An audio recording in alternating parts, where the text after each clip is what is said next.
We want to talk about the fight last night because Spurs-Everton, the actual football wasn't great, Owen.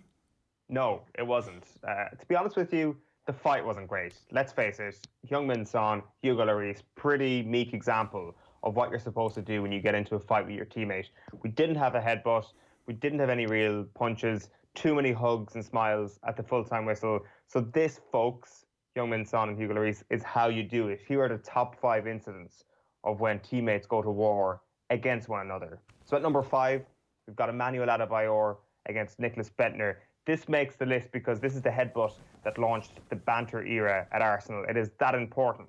Now, people may dispute if there was a headbutt at all. People may dispute if the banter era was actually in existence before this, but who actually cares about that? Because all we do know is that Arsenal were 4-1 down against Tottenham Hotspur in the Carling Cup in 2008. Adebayor and Nicholas Bendtner get into a tussle, and Bendtner emerges with a cut on his nose. So this is the old chestnut, by all accounts, of not passing to your teammate and your teammate calling you out for not wanting to pass to your teammate.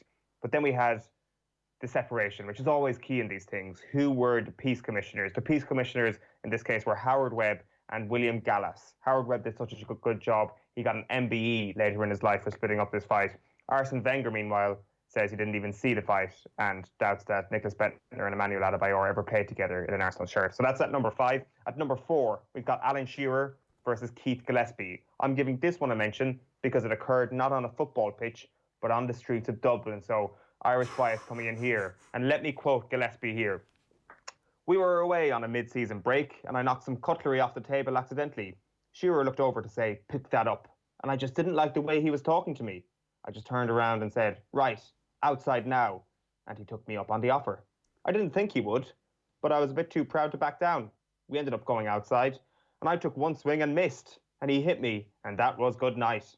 I did actually spend a night in hospital, because when he hit me, I fell and hit my head on a plant pot. I was unconscious. He came and saw me the next day, and we had a laugh about it.'" Ooh. Yeah. Nothing like having a good old laugh with your mate after flirting with serious physical assault. That's Alan Shearer versus Keith Gillespie at number 4. At number 3, top 3 very, very famous moments. Top 3, number 3, Graham Lassalle versus David Baty. This is a true underdog story, a story of hope that you can achieve something spectacular if you truly believe hard enough. That's right, you can punch David Baty in the throat, even though there is a high chance he knows where you live. Such moments of courage just don't exist in football anymore, because this is 1995-96, Blackburn League champions, they're in the Champions League. The entire thing kicks off when Baty and Lassalle go for the same ball and clock each other over the sideline. They go sprawling to the deck, they both get up pretty angry, but Lassalle gets things underway. He goes straight in with a left hook to the throat of Baty before Tactics Tim Sherwood, acts as peace commissioner, bundles in and saves the day. So in his book, here's what Graham Lassalle said about the incident. "I hit the deck, and as I got up, he came at me very aggressively. He was being threatening and screaming things. His face was contorted with anger, as if he was going to rip my head off. Hitting him was more of a preemptive strike than anything. If I'd not hit him, I felt he was going to hit me. I swung at him, connected, and knew immediately that I had broken my left hand. I'm not a fighter. I hadn't closed my fist properly. I was in a lot of pain, which just made me feel more ridiculous." Blackburn ended up getting beaten pretty easily by Spartak Moscow on the night. Lassalle was actually responsible for pretty much all the goals, but he won on a unanimous decision in the only battle that mattered that night. What would have happened if you actually punched him in the face and connected with a bone? It would have been way more worse damage. He broke his hand punching David Baty's throat. Some neck muscles by David Baty. Number 2, Steve McManaman versus Bruce Grobbelaar, probably the most famous of them all. We all know the details. It's a Merseyside derby. Everton have just scored after a poor clearance from Steve McManaman. Bruce Grobbelaar now is a very, very, very angry man and has a right pop off McManaman. The general rule of thumb here, if you don't know, is that you would have to be absolutely crazy to take Bruce Grobbelaar on, but fair play to McManaman for doing so, because after receiving a shove in the face, a proper face palm to the face, he responds with a similarly hefty shove to the face, and it looks like he actually gives Grobbelaar a bit of whiplash. You'd have to say, in fact, that McManaman won this face-pushing contest, a truly excellent display of forearm work, I think it's fair to say. Now, the interesting thing about this one is that there are varying stories about what actually happened next. So in an interview at 442, Steve McManaman was asked, did you and Grobbelaar continue the fisticuffs in the changing room at Goodison? It was a reader's question. And he responded saying, no, not really. It ended there and then. A couple of slaps and punches, and there it ended. But Grobbelaar on Soccer AM said this. We went back into the dressing room, and yes, there were a lot of boots thrown at each other. Then we had to go and get in the bath. And normally, if you've done anything bad, the rest of the players don't say anything. But this time, I had to do something. So I took one of the players, stuck his head under the water, and sat on it. Who it was, remains a secret. What goes on in the dressing room stays in the dressing room. Now, Bruce, that is weird. That is Bruce Grobbelaar against Steve McManaman as number 2. Who knows what actually happened in that dressing room that night? But number 1, the undisputed champion of when teammates go to war against one another. It is Lee Bowyer against Kieran Dyer. And this just has everything. It's not just a fight. It is about the occasion. It is 2005. It is Newcastle United against Aston Villa in the Premier League. And it is a game not just known for its brawl, because this is the game where Stephen Taylor performed one of the greatest pieces of interpretive dance the world has ever seen. Not just football, but the world has ever seen. You will recall that Taylor pulls off a move called getting shot by a sniper as Darius Vassell is about to finish the ball into the empty net. Stephen Taylor comes with his arm and then proceeds to get shot in the leg. It's incredible. He gets sent off. Gareth Barry bangs in a penalty, bangs in another penalty. Newcastle's players then start to get really sick of how shambolic they are, and they turn on each other. So Lee Bowyer goes full paranoia at this stage, starts to believe that teammate Kieran Dyer was intentionally not giving him the ball. And here is what Kieran Dyer said. Bowyer went crazy. Effing pass me the ball, he screamed. What are you talking about, I said. You never passed me the ball, he said.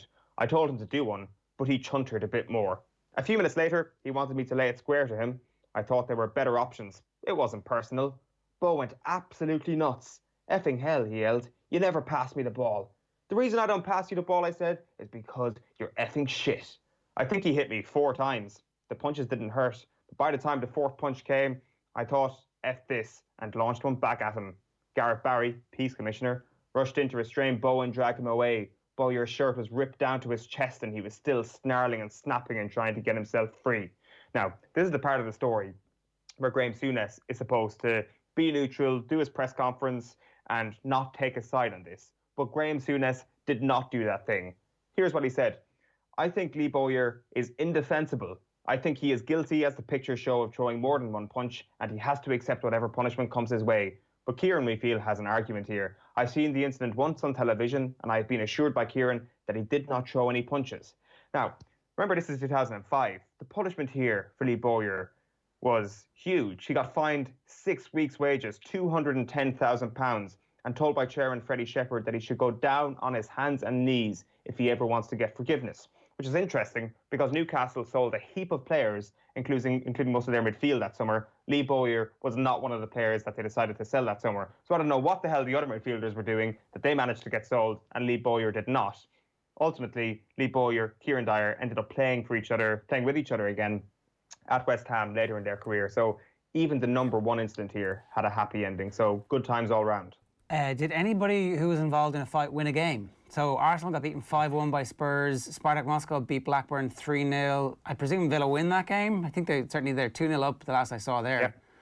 Yeah, they do. They at the Merseyside derby, I'm not actually sure how that finishes up. Is 3-0. 3-0 to Villa beat Newcastle. Sorry. Wow. That's but I guess it is unusual. That was one thing that kind of came up last night. It was like, are the smiles here because they've got the 3 points? Is it because somebody told them to do it, or is it because they're genuinely friends again? I think option C is probably the least likely of those. What a cast of characters in that Newcastle game. Is Shea Given goals for? Yes, I think so. So it's Given, it's Stephen Carr, it's Shearer, it's a Villa team, Juan Pablo Angel, and it's Graham Souness on the sideline. I'm kind of surprised Souness just didn't box the head off Bowyer and go, yeah, I'll have it, come on. Yeah. Kind of I don't believe unbelievable. Like, they just don't do it like they used to. They don't. We miss it, right? 6 weeks wages, and was he banned from football? He was banned from football because they were both sent off. Like, they finished the game with 8 men that day in Newcastle. And still, Villa only managed to win 3-0. That's an indication of how great they were, or otherwise. 17 minutes past 8 here this morning. We've got Shane Hannon with us. Shane, good morning to you. How are you? Not too bad, lads. Keeping well. What's going on? Not a whole pile. I enjoyed that. I don't know if you mentioned, I think Robbie Keane was involved. He decked Edgar Davids in training once for Spurs. I think Jamie O'Hara told the story earlier this year on television, but there's been some serious ones. I was trying to think of any in GEA. I don't know if soccer seems to be a breeding ground for handbags, but I don't know if GEA is it's as prevalent. I'm sure it happens in training quite regularly, but you don't see it in matches too often. Punches regularly thrown in training. And sure, the Kerry lads don't think training's going well unless somebody's having a fight. Isn't that right?